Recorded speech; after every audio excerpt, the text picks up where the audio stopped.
Tuhan firman-Mu ajaib, kekal meski gunung menghilang. Tiada huruf yang gagal, tak terpatahkan sia-sia. Hidup seperti-Mu ya Allah, lebih dari emas. Aku bersaksi kitab-Mu, kitab yang suci. Mendengarkan firman-Mu, hibur hati yang duka. Terangilah langkahku kemanapun ku pergi. Biarkanlah firman-Mu berkuasa atasku. Ubahkanku, bebaskanku, ku mau menyenangkan-Mu. Tuhan firman-Mu ajaib, kekal meski ubah dan bebaskan aku. Mau menyenangkan-Mu. Salam jumpa pemirsa terkasih, saya menyambut Anda sekalian dimanapun Anda berada dalam episode terbaru program studi harian kita Semua Kitab Suci, di mana kami membahas seluruh isi kitab dalam Alkitab, dari kitab Kejadian hingga kitab Wahyu. Kita telah sampai dalam studi kita tentang surat kepada jemaat di Roma, pasal yang ke-11, dan kita akan mulai hari ini dari ayat 18 sampai akhir pasal. Jika ini adalah pertama kali Anda menonton kami, dan Anda ingin menonton episode terakhir, Anda bisa mengunjungi situs kami, semuakitabsuci.com. Jika Anda mempunyai pertanyaan atau permintaan, silakan kirimi email kepada kami di info@semuakitabsuci.com. Situs web kami mempunyai semua episode sejak kami memulai program ini yang berisikan semua kitab yang disiarkan sampai sekarang. Anda dapat mendapati sebuah perpustakaan lengkap berisikan semua episode video dan juga naskah dari semua episode. Hari ini kita akan melanjutkan apa yang telah kita mulai dalam episode terakhir tentang bagian yang berisikan pembagian zaman-zaman, yaitu dalam Roma 11 yang dikaitkan dengan masa depan bangsa Israel. Apa yang akan terjadi kepada bangsa ini di masa yang akan datang. Untuk memulai, izinkan saya untuk menyambut tamu kehormatan yang telah hadir di studio, hamba Tuhan Yosef Riyad. Selamat datang Saudara Yosef. Selamat datang Saudara Riyad. Juga para hadirin di studio, selamat datang. Saudara Yosef, mulai dari ayat 18, ia memperingatkan dengan berkata, janganlah kamu bermegah terhadap cabang-cabang itu. Jikalau kamu bermegah, ingatlah bahwa bukan kamu yang menopang akar itu, melainkan akar itu yang menopang kamu. Sampai akhir pembicaraan hingga kita tiba di ayat yang ke-25. Kepada siapakah peringatan ini ditujukan dan mengapa? Peringatan ini ditujukan kepada bangsa-bangsa non-Yahudi sebagai sosok hipotesis atau dugaan. Tentunya kita tahu bahwa dalam jemaat Allah tidak ada orang Yahudi ataupun non-Yahudi, tetapi di sini ia sedang berbicara dengan orang-orang non-Yahudi. Orang-orang non-Yahudi ini besar kemungkinan bermegah dan menyombongkan diri, dan itulah yang tidak bisa ditoleransi oleh Allah. Sedihnya, apa yang Paulus peringatkan terjadi dan kita sedang melihatnya di dalam zaman kita. Ia berkata, mungkin kamu akan berkata ada cabang-cabang yang dipatahkan supaya aku dicangkokkan di antaranya sebagai tunas, seakan-akan ia lebih baik daripada cabang-cabang yang dipatahkan. Ini adalah kemunafikan dan kesombongan sejati yang Allah tidak toleransi. Jadi, pembicaraan di sini adalah kepada sosok dugaan atau hipotesis. Orang-orang non-Yahudi dan cabang-cabang yang dipatahkan adalah orang-orang Yahudi yang tidak percaya, yang dipatahkan dari pohon zaitun kesaksian, sehingga orang-orang Yahudi dicangkokkan pada pohon zaitun itu. Ia berkata mereka dipatahkan karena ketidakpercayaan mereka. Tetapi cabang-cabang yang dicangkokkan yang dengannya ia membicarakan tentang bangsa-bangsa non-Yahudi dicangkokkan karena iman, dan kamu berdiri karena iman. Yaitu ia sedang berbicara di sini tentang iman sebagai dasar Allah berurusan dengan mereka. Ketidakpercayaan mematahkan manusia dan karena iman manusia berdiri tegak. Mohon beritahu saya tentang iman sebagai cara untuk berdiri tegak. Lihatlah, Allah tidak berurusan dengan manusia kecuali lewat iman. Seseorang di masa lampau mengatakan sebuah pernyataan yang tidak bisa saya lupakan. Ia berkata bahwa Tuhan pernah berkata dalam masa hidupnya, tunjukkanlah kepadaku mata uang untuk pajak itu, yaitu cara kamu berurusan dengan kaisar. Yaitu tunjukkanlah cara kamu berurusan dengannya. Mereka membawa sebuah dinar padanya yang ada gambar kaisar di atasnya. Dan ia berkomentar bahwa uang atau cara berurusan antara kita dan Allah adalah iman. Tanpa iman tidak ada urusan antara jiwa dan Allah. Tanpa iman tidak mungkin orang berkenan kepada Allah. Allah menginginkan iman dan kepercayaan yang sederhana kepadanya. Ia memperingatkan tentang kesombongan, dan dalam ayat 21, sebab kalau Allah tidak menyayangkan cabang-cabang asli, ia juga tidak akan menyayangkan kamu. Apakah mungkin bahwa Allah melakukan dengan dia yang ia cangkokkan pada pohon zaitun ini, orang-orang non-Yahudi yang ia bawa, seperti apa yang telah ia lakukan dengan bangsa yang ia patahkan? Ia tidak melakukan ini dengan individu tetapi dengan bangsa-bangsa. Ya, yaitu ia mencangkokkan bangsa-bangsa di masa depan ia akan mematahkan bangsa-bangsa. Cabang-cabang yang tidak percaya akan dipatahkan dan ia akan mencakokkan orang-orang percaya. Ketika kita membaca Wahyu pasal 3 dan Sefanya pasal 3, Wahyu 3 berbicara tentang bangsa-bangsa non-Yahudi yang sombong. Karena engkau berkata, aku kaya dan aku telah memperkayakan diriku dan aku tidak akan kekurangan apa-apa. Dan karena engkau tidak tahu bahwa engkau melarat dan malang, miskin, buta dan telanjang, ini adalah Wahyu 3. Bila Anda buka Sefanya 3, ia bicara tentang cabang-cabang yang rendah hati yang akan dicangkokkan. Di antaramu akan kubiarkan hidup suatu umat yang rendah hati dan lemah, dan mereka akan mencari perlindungan pada nama Tuhan. Mereka akan dicangkokkan kembali pada pohon zaitun kesaksian. Jadi, kita melakukan kesalahan besar dan kita kehilangan maksud dari ayat ini jika kita menerapkannya pada individu. Mereka yang dicangkokkan tidak akan dipatahkan. Tetapi jika kita memandang mereka dengan menganggap bahwa mereka berbicara tentang orang Yahudi dan non-Yahudi sebagai dua ras atau dua golongan dalam ras manusia. Ya, bangsa-bangsa non-Yahudi yang dicangkokkan dan cabang-cabang normal yang tidak percaya dipatahkan dan segera kebalikannya akan terjadi. Ketika cabang-cabang yang rendah hati dalam bangsa ini akan dicangkokkan dan cabang-cabang yang sombong akan dipatahkan di negeri ini. Namun mereka yang dipatahkan selalu adalah cabang-cabang yang tidak sejati. Benar. Ketika ia berkata dalam ayat 22, sebab itu perhatikanlah kemurahan Allah dan juga kekerasannya, yaitu kekerasan atas orang-orang yang telah jatuh, tetapi atas kamu kemurahannya, yaitu jika kamu tetap dalam kemurahannya. Jika tidak, kamu pun akan dipotong juga. Tetapi mereka pun akan dicangkokkan kembali jika mereka tidak tetap dalam ketidakpercayaan mereka. Ia sedang berbicara tentang tahap lainnya, yaitu jika mereka kembali dengan iman. Benar. Tentang apakah ayat-ayat ini berbicara dalam masa depan bangsa ini, apa yang akan terjadi kepada bangsa ini di masa depan? Saya pikir ayat ini sedang berbicara tentang apa yang akan terjadi dimulai dengan pengangkatan. Pengangkatan gereja ke surga adalah peristiwa pertama yang kita nantikan dan harapkan, tetapi kita tidak dapat menentukan tanggalnya. Namun kita sedang menantikannya menit demi menit. Kristus mungkin saja datang hari ini. Apa yang akan terjadi bila Kristus datang hari ini? Dengan segera mereka yang tidak percaya, tidak sejati dan cabang-cabang sombong dari bangsa-bangsa akan dipotong. Mereka yang tidak percaya kepada kebenaran. Mereka adalah gadis-gadis yang bodoh yang akan dipotong dan akan tidak memiliki hubungan dengan Kristus kembali. Bersamaan dengan itu, bangsa itu akan masuk ke dalam masa kesusahan besar seperti akan kita lihat dalam pembicaraan berikut. Bangsa itu lalu akan masuk ke dalam masa kesusahan besar. Sebagian hasil dari masa kesusahan ini, orang tersisa yang saleh akan muncul dan akan dicangkokkan pada akhir masa kesusahan besar dan di awal kerajaan ketika Kristus akan memerintah atas mereka. Sebagai hasil dari kerendahan hatian, kesalehan mereka, dan takut akan Allah. Maksud Anda bahwa rincian tentang apa yang akan terjadi disebut dalam ayat-ayat berikut, namun di sini ia ingin mengatakan bahwa tujuan final dari mereka adalah bahwa mereka akan dicangkokkan kembali. Benar. Bahwa kejatuhan mereka tidak final. Benar. Kita rehat sejenak dan kembali untuk menjawab pertanyaan hadirin. Pemirsa terkasih, kami akan segera kembali setelah rehat. Ubahkanku, bebaskanku, ku mau menyenangkanmu. Tuhan firman-Mu ajaib, kekal seluruhnya. Ubah dan bebaskan aku, mau menyenangkanmu.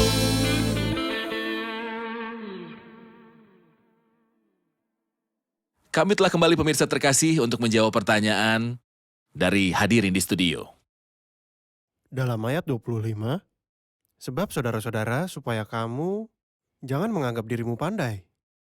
Aku mau agar kamu mengetahui rahasia ini. Sebagian dari Israel telah menjadi tegar sampai jumlah yang penuh dari bangsa-bangsa lain telah masuk. Tolong jelaskan ayat ini. Ya, kami sungguh membutuhkan penjelasan untuk ketegaran pada sebagian dari Israel. Apa arti dari sebagian dan apa arti dari jumlah yang penuh dari bangsa-bangsa lain? Sebagian adalah kebalikan dari seluruhnya. Saya memahami ini dalam dua cara. Bahwa seluruh bangsa dengan semua individu di dalamnya tanpa kecuali dikeraskan. Dan ini tidak benar karena Saulus, Rasul Paulus adalah salah satu di antaranya. Ia tidak dikeraskan tetapi sebaliknya ia bertobat dan menjadi seorang hamba Kristus. Dan ini berarti tidak seluruhnya, yaitu tidak seluruh bangsa beserta setiap individu. Di dalamnya, kata sebagian juga adalah kebalikan dari lengkap, yaitu final. Ketika ia berkata sebagian dari Israel telah menjadi tegar, saya dapat menafsirkannya menjadi dalam satu tahap. Secara bertahap misalnya? Dalam satu tahap. Dalam satu tahap. Yaitu pada satu titik waktu, kekerasan telah terjadi yaitu pada saat sekarang ini. Namun bagaimana setelah pengangkatan gereja? Bagaimana setelah melewati masa kesusahan besar? Seluruh Israel akan diselamatkan seperti yang ia katakan di sini karena itu sebagian dari Israel telah menjadi tegar. Itu berarti tidak setiap individu dalam bangsa itu dan itu berarti tidak sampai tidak terbatas. Baik, apa arti dari jumlah yang penuh dari bangsa-bangsa lain yang telah masuk? Jumlah yang penuh dari bangsa-bangsa lain berbeda dari zaman bangsa-bangsa. Saya dapat berkata bahwa orang terakhirlah yang akan percaya dari bangsa-bangsa di dalam gereja dan setelah orang terakhir ini percaya, Kristus akan datang dan bawa gereja, jadi ia mulai kembali untuk berurusan dengan bangsa ini dan bangsa ini menurut 70 minggu yang ditetapkan untuk kota Yerusalem dan untuk orang-orang dalam bangsa Yahudi, orang-orang Daniel. Jadi ada sebuah perpanjangan masa untuk berurusan dengan mereka yang akan terjadi setelah pengangkatan gereja ketika jumlah yang penuh dari bangsa-bangsa lain akan masuk. Namun, zaman bangsa-bangsa akan terjadi setelah itu kira-kira 7 tahun di mana Yerusalem. Menurut ajaran Kristus dalam Lukas 21, Yerusalem akan diinjak-injak oleh bangsa-bangsa lain sampai genaplah zaman bangsa-bangsa lain itu, yaitu setelah 7 tahun saat Kristus akan muncul dan mengambil otoritasnya dan berkuasa. Yerusalem akan masih diinjak-injak oleh bangsa-bangsa itu, karena itu jumlah yang penuh dari bangsa-bangsa non-Yahudi sedikit berbeda dari zaman bangsa-bangsa lain. Saya akan membaca ayat-ayat setelah itu dan kembali kepada Anda dengan sebuah pertanyaan yang perlu kita perhatikan dan menyusun pemikiran. Apakah skenario yang diduga akan terjadi untuk bangsa itu dan apa yang terjadi setelah pengangkatan gereja sampai Kristus datang dan memerintah atas dunia? Bagaimana Tuhan akan memulihkan bangsa itu? Saya baca mulai dari ayat 26. Dengan jalan demikian seluruh Israel akan diselamatkan. Seperti ada tertulis, dari Sion akan datang penebus. Ia akan menyingkirkan segala kefasikan daripada Yakub. Dan inilah perjanjianku dengan mereka apabila aku menghapuskan dosa mereka. Mengenai Injil mereka adalah seteru Allah oleh karena kamu, tetapi mengenai pilihan mereka adalah kekasih Allah oleh karena nenek moyang. Sebab Allah tidak menyesali kasih karunia dan panggilannya. Sebab sama seperti kamu dahulu tidak taat kepada Allah, tetapi sekarang beroleh kemurahan oleh ketidaktaatan mereka, demikian juga mereka sekarang tidak taat, supaya oleh kemurahan yang telah kamu peroleh, mereka juga akan beroleh kemurahan. Sebab Allah telah mengurung semua orang dalam ketidaktaatan, supaya ia dapat menunjukkan kemurahannya atas mereka. Oh alangkah dalamnya kekayaan, hikmat, dan pengetahuan Allah, sungguh tak terselidiki keputusan-keputusannya, dan sungguh tak terselami jalan-jalannya, sebab siapakah yang mengetahui pikiran Tuhan? Atau siapakah pernah menjadi penasihatnya? Atau siapakah yang pernah memberikan sesuatu kepadanya sehingga ia harus menggantikannya? Sebab segala sesuatu adalah dari Dia dan oleh Dia dan kepada Dia. Bagi Dialah kemuliaan sampai selama-lamanya. Amin. Saudara Yosef, lewat semua ayat ini kita tahu apa yang akan terjadi di masa depan. Namun kami menginginkan skenario yang akan terjadi di masa depan setelah pengangkatan dari gereja. Pertama kita telah sepakat pengangkatan gereja. Setelah pengangkatan gereja, yang kita tunggu itu terjadi kapan saja. Sekarang kita menantikan ini. Sungguh itu bisa saja sekarang. Apa yang akan terjadi setelah pengangkatan gereja? Ada suatu kerinduan dan Allah akan mulai berurusan dengan bangsa ini. Mereka ingin kembali kepada penyembahan mereka. Jadi, apa yang menghalangi mereka? Biarkan mereka menyembah. Tidak, yang menghalangi mereka adalah bahwa mereka tidak dapat menyembah atau mempersembahkan korban kecuali suatu tempat tertentu, yaitu bait suci. Alasan-alasannya sudah diketahui, jadi segala sesuatu ditunda dan dihentikan untuk sementara waktu. Tetapi tampaknya entah bagaimana mereka akan mampu mendirikan bait suci berharap api turun dari langit untuk melalap korban persembahan seperti terjadi masa lalu. Tetapi mereka dibuat terkejut karena api tidak turun. Ini akan membuat orang saleh berhenti dan berdiri diam. Mereka merindukan lokasi ini selama beberapa abad dan beberapa dekade.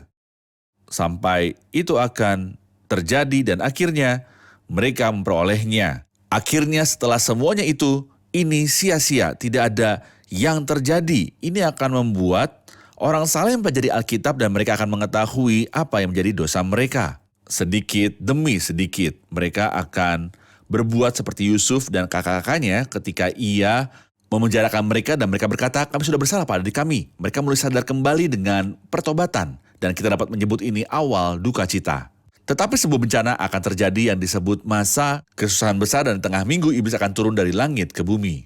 Dan mereka merebut nabi palsu yang adalah antikris.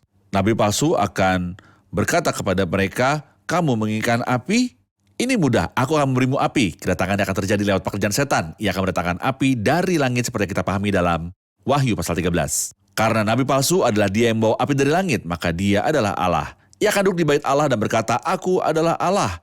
Orang saleh akan menolak untuk menyembah dia, tapi di bawah ancaman kematian. Banyak di antara mereka akan menjadi martir, namun beberapa orang saleh akan melarikan diri dan memberitakan Injil kerajaan, mengharapkan kedatangan Raja pada saat yang tepat setelah Kristus menampakkan diri di akhir 7 tahun.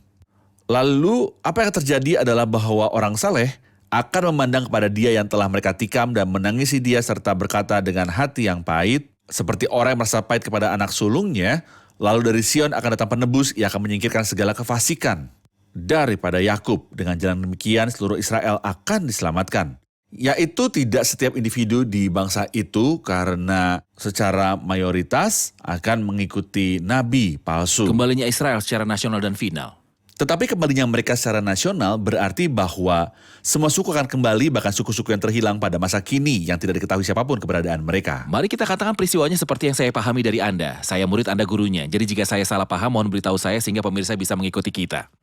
Allah berurusan dengan bangsa ini di masa lalu. Lalu sebagai hasil dari ketidaktaatan bangsa ini, ia menyerahkan mereka kepada bangsa-bangsa lain. Yang disebut zaman bangsa-bangsa yang dimulai dibuat Daniel, 70 kali 7 masa telah ditetapkan atas bangsamu. 490 tahun. Setelah 69 minggu, Mesias akan disingkirkan, tetapi bukan untuk dirinya sendiri. Setelah 69 kali 7 masa, kerajaan-kerajaan berhasil memerintah atas bangsa ini. Mereka adalah kerajaan Babel di bawah Nebukadnezar, lalu Media dan Persia, lalu Yunani, lalu Romawi. Dalam zaman Romawi, Kristus disalibkan, dan mereka mengumumkan penolakan mereka terhadap Kristus. Ketika Kristus disalibkan, urusan dengan bangsa ini ditunda. Mereka berhenti, kekejaman sebagian telah terjadi atas Israel sampai genap waktunya bangsa-bangsa non-Yahudi masuk. Jumlah yang penuh dari bangsa-bangsa lain artinya dibukanya pintu baru yang adalah pintu masuk gereja dalam sebuah hubungan dengan Allah. Gereja dimulai pada hari Pentakosta. Dan dari Pentakosta sampai sekarang urusan dengan orang Yahudi di bumi terhenti karena kita sekarang berada dalam zaman gereja. Setelah Kristus datang untuk membawa orang-orang percaya, gereja dari seluruh ras, warna, dan gereja akan diangkat. Dan ini bisa saja terjadi hari ini. Lalu Tuhan akan berurusan kembali dengan manusia di bumi. Dan ini adalah minggu terakhir dari 70 minggu yang disebut oleh Daniel. Dan ini akan menjadi akhir dari 7 tahun. 3,5 tahun pertama adalah awal dari berbagai duka cita. 3,5 tahun kedua disebut masa kesusahan besar. Tuhan akan membiarkan bangsa ini melewati masa kesusahan besar sebagai sebuah hukuman bagi mereka karena dosa membunuh dan menyalibkan Kristus. Namun selama masa kesusahan besar, mata mereka akan terbuka kepada nubuat-nubuat dan mengetahui bahwa Kristus yang datang 2000 tahun yang lalu dan mereka salibkan adalah Mesias, tema dari nubuatan perjanjian lama. Lalu mereka akan bersemangat dan rindu kepadanya. Dalam kasus ini, mereka akan berlari dari sang binatang dan sang nabi palsu dan mereka akan menolak tanda binatang itu dan mereka akan takut akan Tuhan sampai akhir 7 tahun. Lalu Kristus muncul dengan kemuliaan dan kuasa dan orang-orang percaya akan bersama dia untuk mendirikan kerajaannya atas dunia dan memulihkan bangsa yang bertobat ini setelah melewati masa kesusahan besar. Dan ini adalah kembalinya Israel secara final. Apakah sudah benar pemahaman saya? Saudara, Anda bukan murid, Anda guru. Tuhan berkatimu. Tuhan memberkati. Kalau boleh Saudara Yosef, kita akan rehat sejenak dan kembali untuk menjawab pertanyaan hadirin. Pemirsa terkasih, kami akan segera kembali setelah rehat. Ubahkanku, bebaskanku, ku mau menyenangkanmu. Tuhan firman-Mu ajaib, kami seluruhnya. Ubah dan bebaskan aku, mau menyenangkanmu.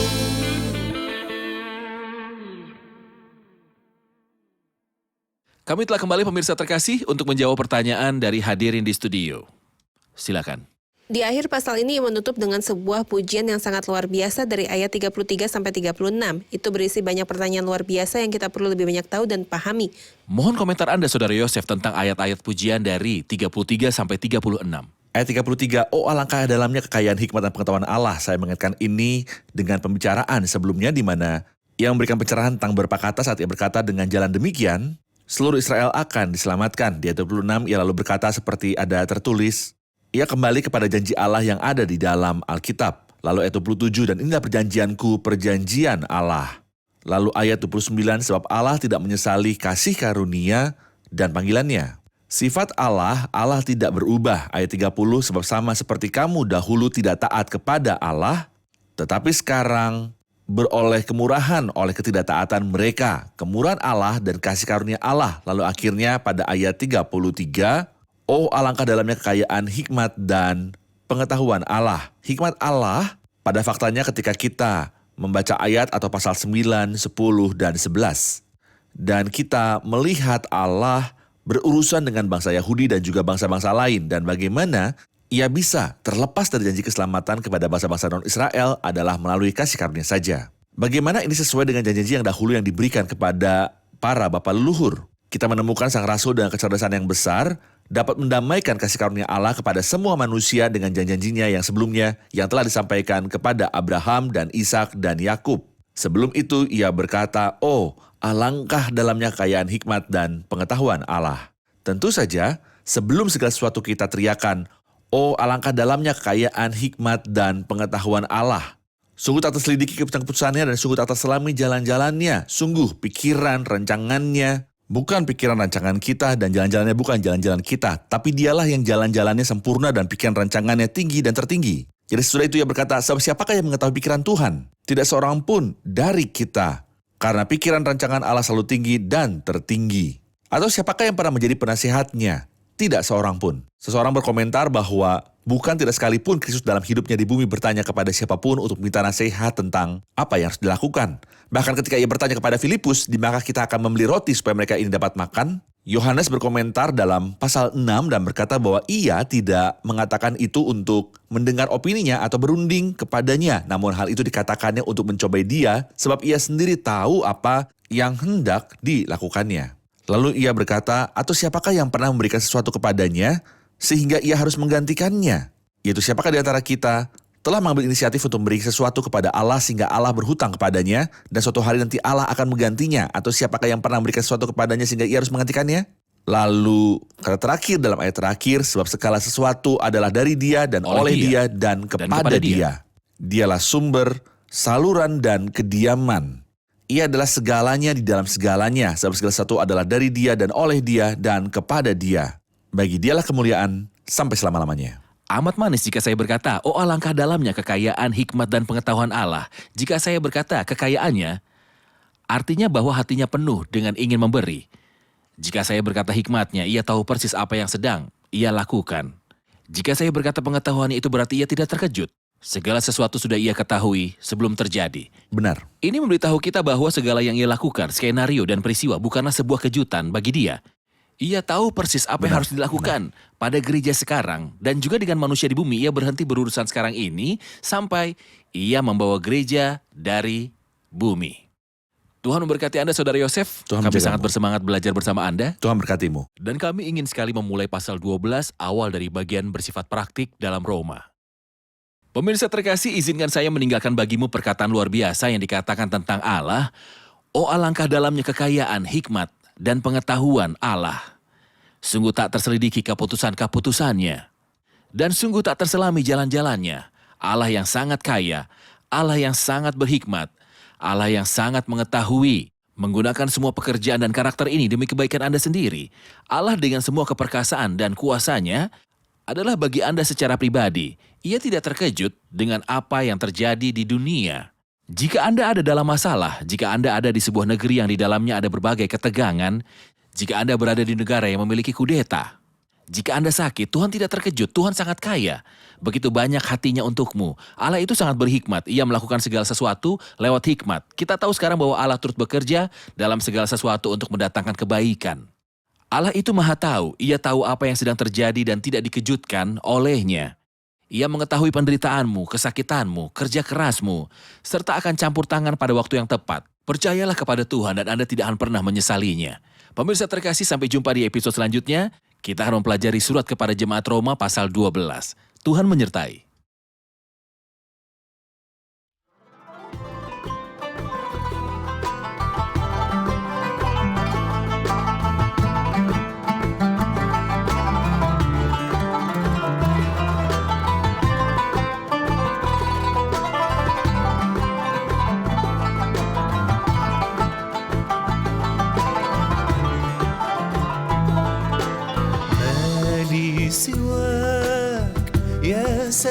سيدي حياتي رضاك يا سيدي ما لي سواك يا سيدي حياتي رضاك يا سيدي أنت متكلي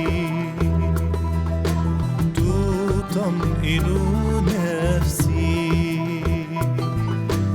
حلو ما أشهاك يا سيدي نفسي لا تسلاك يا سيدي حلو ما أشهاك يا سيدي نفسي لا تسلاك يا سيدي تفرح قلبي أنرت لي دربي حينما ألقاك يا سيدي عذب ما أحلاك يا سيدي حينما ألقاك يا سيدي عذب ما أحلاك يا سيدي تبدد همي تفرج عني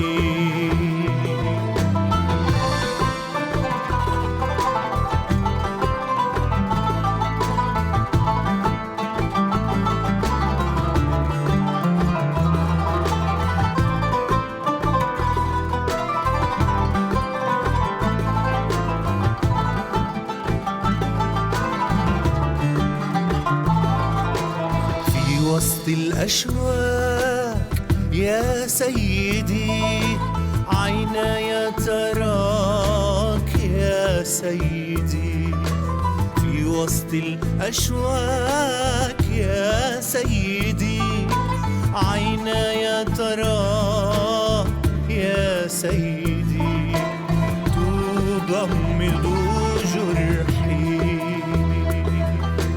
تجدد فرحي نفسي في حماك يا سيدي عيني لعلاك يا سيدي نفسي في حماك يا سيدي عيني لعلاك يا سيدي قوتي حبك صخرتي وعدك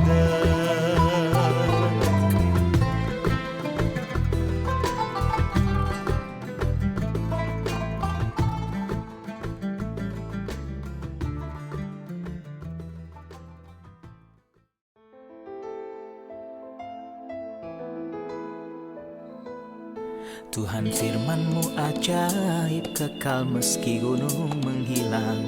Tiada huruf yang gagal tak terpatahkan siasat.